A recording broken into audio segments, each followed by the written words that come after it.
Hey, I'm Chris, and welcome to the showcase of our school.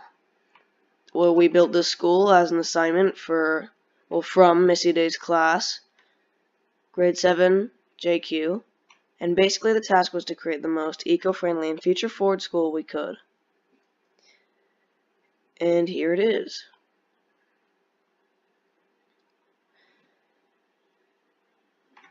First off, we really want to emphasize nature and eco-friendliness, so we've incorporated quite a bit of it.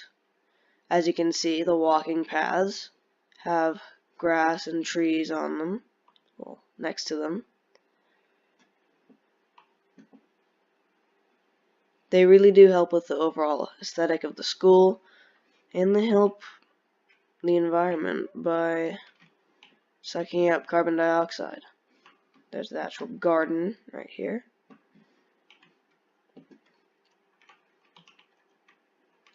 The design is supposed to be very open, so like when you're walking around, you just walk through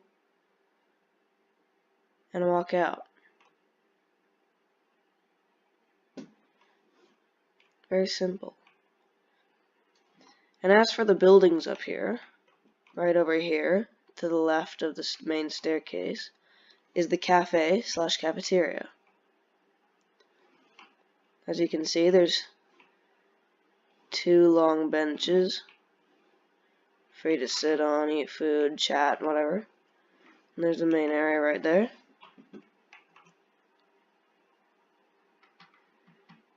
Then over here is a theater. Nothing fancy, it's just a theater.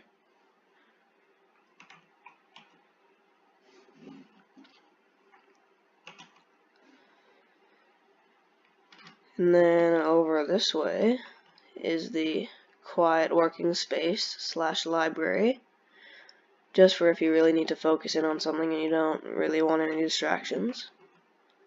So that's for you. Then over here we have the staff lounge. It's pretty simple. Final building up here is just the bathrooms. Male, female, that's it. Nothing fancy, plain simple. Next up, lower floors. Now as you can see, we have on both floors a bunch of tables for just working, relaxing, talking, even eating. And we really want to actually emphasize you working out in the open, sort of more at your own pace, a bit more relaxed. And actually, that's kind of why we have this room, which is sort of the relaxation room. And actually, you may be thinking, why do we have this in a school?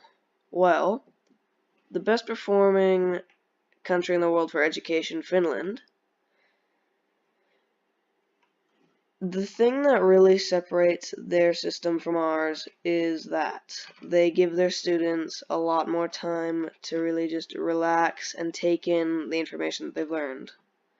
So like for example, pretty sure their days are like 4 hours long and they have a lot less homework. Anyways, we really want to just try to let that happen so the students can really absorb what they're being taught and just have a more pleasant learning experience overall. So that's why we have this and this sort of more open learning space.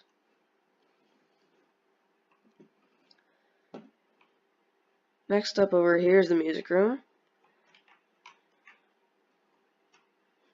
Jukeboxes, music stands, that's about it. Next up is the art room. Tons of paintings for inspiration and plenty of room to draw on or paint on.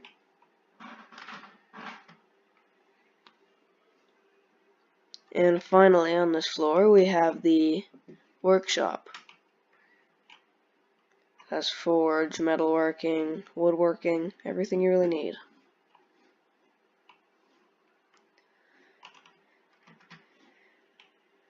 And finally, the last room on the bottom floor is the lab over here.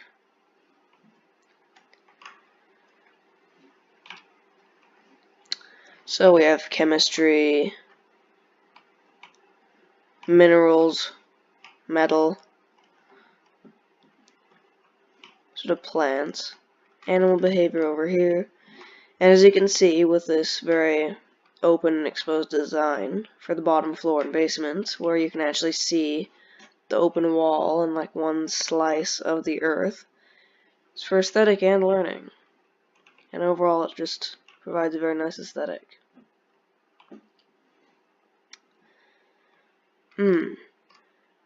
Now, you may be asking, why is this school underground? Well, the main reason is the Earth is actually a really good natural insulator, basically meaning it regulates the heat. So it stays warmer in the winter and cooler in the summer. So you don't need to use as much energy, saves you money, saves you resources. Branching off of that, like I said, eco-friendliness is really a big part of this, which is why, aside from other systems, we have this little farm over here for education and for growing a little bit of food. Students can open up the gates, walk in here, look around, help tend to them, learn how to properly care for different species of plants, or really whatever. Aside from plants, our eco-friendliness goes further. For water, as you can see, it's actually perfect timing.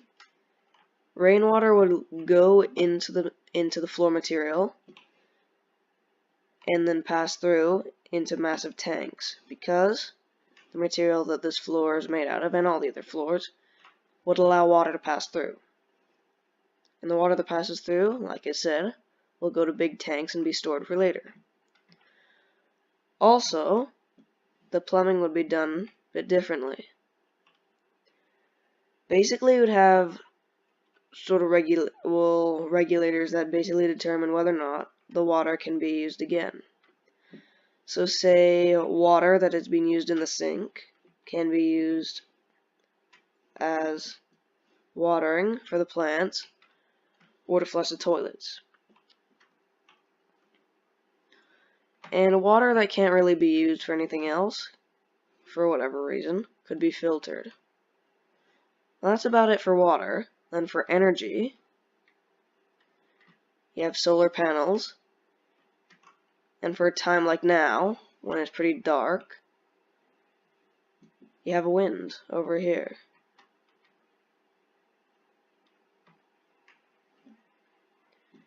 And actually, to help with power consumption, almost all of the rooms have glass walls and ceilings for natural lighting, which is both pleasant and doesn't use any electricity.